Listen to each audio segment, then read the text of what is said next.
மயிலாப்பூர் தொகுதியில் பாஜக வேட்பாளர் தமிழிசை சவுந்தரராஜன் தீவிர வாக்கு சேகரிப்பில் ஈடுபட்டார். எம்ஜிஆர் சிலைக்கு மாலை அணிவித்து பிரச்சாரத்தை தொடங்கிய தமிழிசை சவுந்தரராஜன் குறுகிய சாலைகளில் ஆட்டோவில் சென்று மக்களை சந்தித்து ஆதரவு கோரினார். அப்போது பெண்மணி ஒருவர் மல்லிப்பூ வழங்கி தமிழிசை சவுந்தரராஜனை வரவேற்றார். பின்னர் செய்தியாளர்களிடம் பேசிய தமிழிசை மயிலாப்பூரில் அடிப்படை தேவைகள் இன்னும் பூர்த்தியாகவில்லை என கூறியதுடன் பெண்கள் எதிர்கொள்ளும் விமர்சனங்களை தன்னம்பிக்கையுடன் அரசியலில் சமாளித்து வருகிறேன் என தெரிவித்தார்.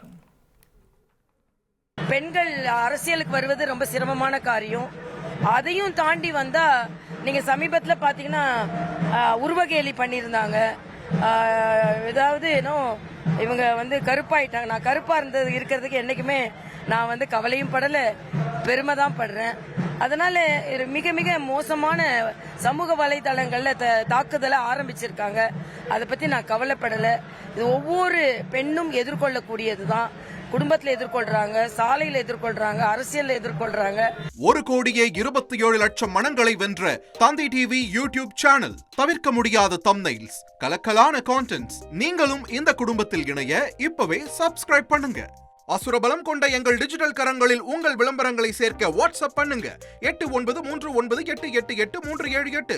Email advtthanditv@dttv.in.